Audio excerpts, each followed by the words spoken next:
We've been covering this the Conrad Murray trial, and Yes, I found a picture of you with Michael Jackson. Yeah. So let's show that. I want to show that picture. Look at the three of you, and Michael looks so handsome there. The 80s. And there's Emilio with you, looking Lots very of hair gorgeous. No gray hair. No, not yet.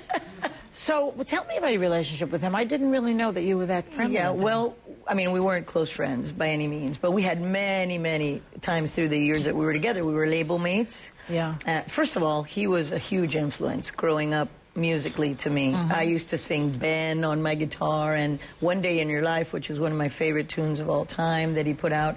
And I was just always listening to when's the next Michael Jackson record going to come out. I was listening for how amazingly, you know, not just the artistry, but the technical side of it. He was always on the cutting edge. And when Quincy Jones did his record his records that blew up, and no one will ever do that again. He was a very sweet guy. But when I look at Michael, I always see a little boy.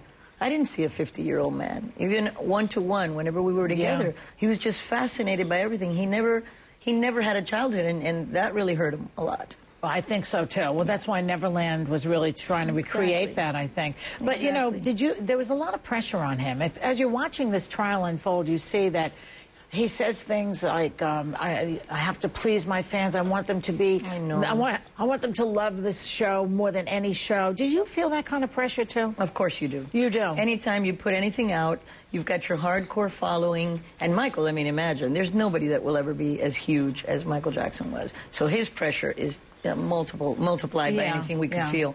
But you want your fans to like what you do because it's coming from your heart and soul. You know, you write it, you produce this thing. It's like a baby, and you want people to love your baby, to think it's pretty, to think it's cute. Yes. And you know, especially for him, who he kept raising the bar and raising the bar and raising the bar, and he, you know, as a spectacle, his shows were phenomenal. So there was a lot of pressure on him for these shows.